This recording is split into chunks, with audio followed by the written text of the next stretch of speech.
Morning. Hoping this morning to talk about thoughts on my mind. Today I wanted to dive into the concept of money. Talked about this a little bit before, plan on talking about it more. When I talk about the concept of money today, I just want to touch on it as the idea that money is evil. And I think, in modern times, in our recent political climate, this always comes back in different ways, and it comes back in populism. I think more recently, maybe this week, there's some social media posts about a number of individuals, including Billie Eilish, making some comments that, billionaires aren't paying enough in front of Mark Zuckerberg. And of course, she's a millionaire, but she feels that way about billionaires. And you have Miss Rachel, I don't know her full name. She's the she makes the show Miss Rachel on Netflix for kids about language. Anyway, she's made comments to a similar extent as well that have been on social media. So there are, and she makes millions of dollars, but she's not a billionaire. So you have millionaires going after billionaires. And I heard Thomas Wood say something at some point about on social media about the fact that what's the scale where we should have this outrage, right?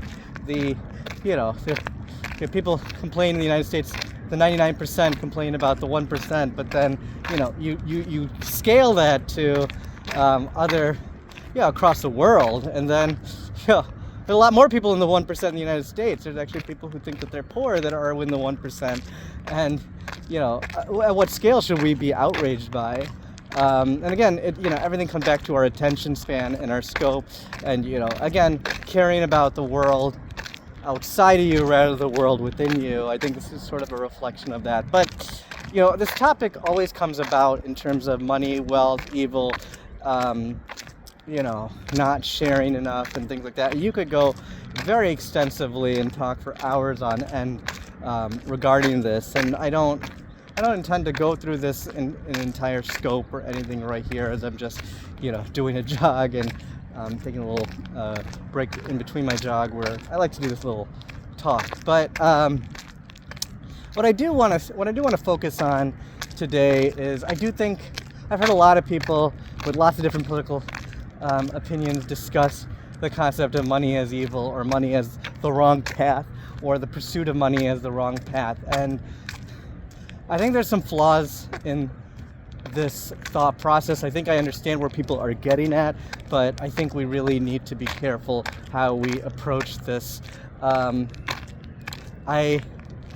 do appreciate Ayn Rand's book Atlas Shrugged, and very specifically, there are things that to just like anything just like anybody worth reading, and anybody that's a deep thinker, I think almost anybody, there's things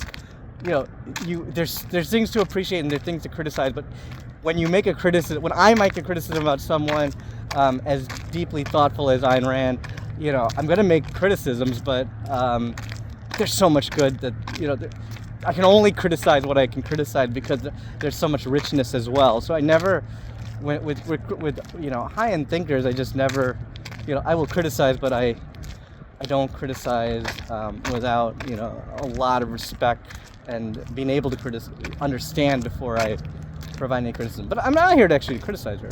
So in Ayn Rand's Atlas Shrugged, there is a really important speech by Francis d'Anconia where he addresses a group that dives into the topic that money is evil. I'm not going to focus on that speech today, but it's totally worth reading because it does get at what I want to talk about, and that is, what is money? And I mean, it is one of the most important questions of our modern age, because we do see, it is true that there are massive wealth gaps in the world right now. Massive wealth gaps. And they are, I think, only going to get worse. And it's going to be more and more apparent. And you're going to get more and more populism and more people saying that, X group with so much wealth should be distributing their money to Y group with less wealth. That's going to happen because the wealth gap is going to increase. But it's, treating the wealth gap as a primary outcome is treating a symptom rather than the disease. I mean, I think, and a wealth inequality is not necessarily in and of itself a problem. Although, in our modern day, I do think that it is a reflection, the degree to which there's a wealth gap and, the degree to which it has changed in terms of its distribution is certainly a reflection of a more underlying problem. But you have to understand that underlying problem first before you can tackle it. You can't just attack the primary outcome without treating the underlying cause. Treating symptoms in medicine, treating symptoms is not, fundamentally get at, the problem of the disease. You need to figure out how to attack the disease. So when it comes to money, I said this before, others have said it before, but I think the proper way to think about money is that it is a unit of a value that carries within it energy with respect to space and time. So if you think about it along that path, it's going to transform whether you think money is an evil or not. And I think if you think about it along that path, I don't think you're going to think that money is evil. But you're going to make a much more complex and mature perspective. You're going to have a much more complex and mature perspective about, what is evil as it relates to money. So money is a unit of account that allows space. Money is a unit of account that allows for energy to be transferred across space and time. If I provide value to the world right now and I gather an income from that, I store it into a unit of account, and I have the ability to move that money to purchase a home. I can use that money to buy a fancy car. I can use that money to pass down to my children. I can use that money to invest in another individual who I believe is going to provide more value to the world in the future. And then there are just different ways I can use that money to a charitable cause. But what was extracted was the energy that I did to provide value before. So if I'm a physician, I'm taking care of patients and I generate an income from that. The value that I provided was the medical service and the medical care that I provided. I did that at a certain point in time. I accumulated an income, and then later I'm going to transfer that income to where I want to put it. And so, that's where I'm taking my energy from the past and I'm transferring it to someplace in the future where it can be used by myself, by someone else. Well, depending on my value system and my agency, and I can move it where I want to. I can invest it into others. I can invest it into different things. I can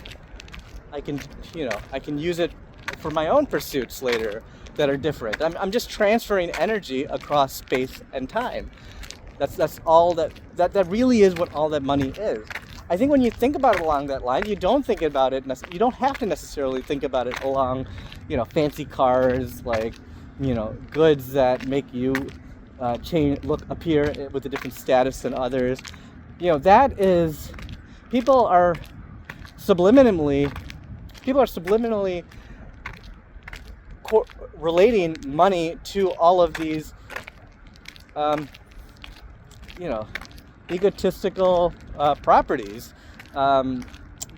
These, properties that aren't very, that are the things that I don't want to say evil, but the things that don't really provide you, a lot of things that are going to make you happy in the long run. Fancy cars and, status symbols, that doesn't make you happy in the long run. But that's not money. So the implicit relationship that people are making to wealth and to money and those things, carry is a big problem for society. You want money you want money because you want to take the energy that you provide out there in this world and transfer it in a way toward your value system. And so for me personally, yeah, I mean, I enjoy working right now. I enjoy making a good, creating, getting money as a result of my work, and then, allocating that in ways that I can focus on the things that really I'm interested in. So I'm interested in, having, my children having the ability to, pursue whatever they want in the future, whatever jobs they want, whatever, journey they want to have, if they need capital, if they need, something to help them that, they would struggle to get a loan, before they have any real assets. I want to be able to give them that opportunity. I have some, potential business pursuits that I'm interested in as well, and I want to be able to make the right capital investments to be able to do that in the future. There's just, and I want to find people. I want to find people who are doing really cool things that I think are going to change the world for the better, and that are aligned with my value system, and I want to invest in them. And then work with them and partner with them. And, this is the stuff that, for me personally, is what I think what I'm going to find my money worth doing. And I have no interest in telling other people what they should do with their money. We all have different value systems. And so, that's what money does, is it just, if you just think about it as transferring energy across space and time, you then stop focusing on others. You start focusing on how do I use my energy to create value in this world, and then how do I get to store that properly, and then how do I do that effectively to transfer that my time and energy in a way that's aligned with my value system. If you take that approach in terms of understanding what money is and think about it as just a matter of energy and moving it in alignment with your value system, then you're not going to come out with a simplistic and ridiculous idea that money is evil. You're going to have a much more mature perspective about what energy is and how you can transfer energy, and how you align yourself to your values, and how you align yourself to your values and your energy to go make your world what you want it to be, and for you and for the people that you care most about. So I encourage you to think about money differently than, the common perspective that money is the root of all evil, or, caring about how much wealth other people have and whether they should or should not be moving it to other people. Just think about money as energy with respect to space and time, and then go from that sort of first principle.